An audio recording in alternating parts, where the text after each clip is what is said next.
Tony, you know, I'm not supposed to be here. Where I come from, like I said, it's on my whiskey proper number 12. I come from a place, Dublin 12. It is a hard-working town, a small little suburb.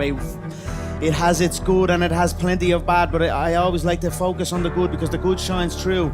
But where I come from, we're not supposed to climb to these heights. We're told that. It's instilled in us. And I wanted to break that mold and pave the way, open up paths. And that's what I'm doing, and I'm happy and honoured for it. I'm like driving on them towards them building sites, and I'm just a young kid. I'm a first year apprentice plumber on a building site. They're the guy that goes to make the tea. They're the guy that goes and gets the copper pipes from the storehouse and carries it up. It's the hard work that's not respected and not admired or not, you know. So I was on them building sites, cold and damp, and I was like looking around at the fully qualified people on the site and their postures not right, and that was not me. You know, I knew I could do something better. I knew I had something in me. I just wasn't sure even what it was. Obviously I was training for the fight game, but no one in Ireland had made it in the fight game. The fight game, an Irishman in the UFC was literally, and I mean literally, laughed at. We were laughed at. I was laughed at when I said we were going to get to the UFC. Myself and my team were going to get to the UFC. Never mind get a win. Never mind even get a win in the UFC.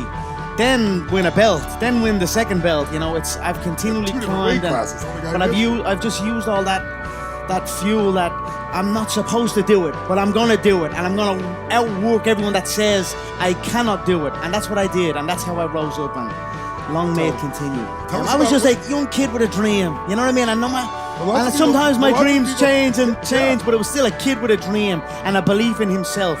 And for many times I was laughed at and not believed in, but you know what? Nothing external can defeat the internal. The only thing that can take someone down or break you down is internal. Nothing external is strong enough. It's just about making sure your internal dialogue and your internal belief in yourself is strong enough that it can withstand the external. The external is there. Yes. You've got to accept it. You've got to embrace it. You've got to understand it and be aware of it. But don't let it seep into your internal dialogue.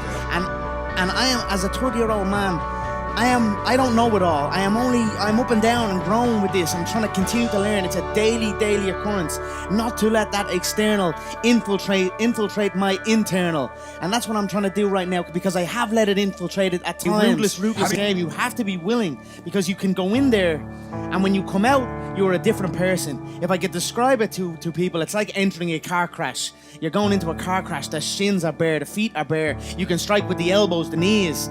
It's a vicious game, and you've got to be fully committed, and you've got to be willing to go all the way. And that's what I am.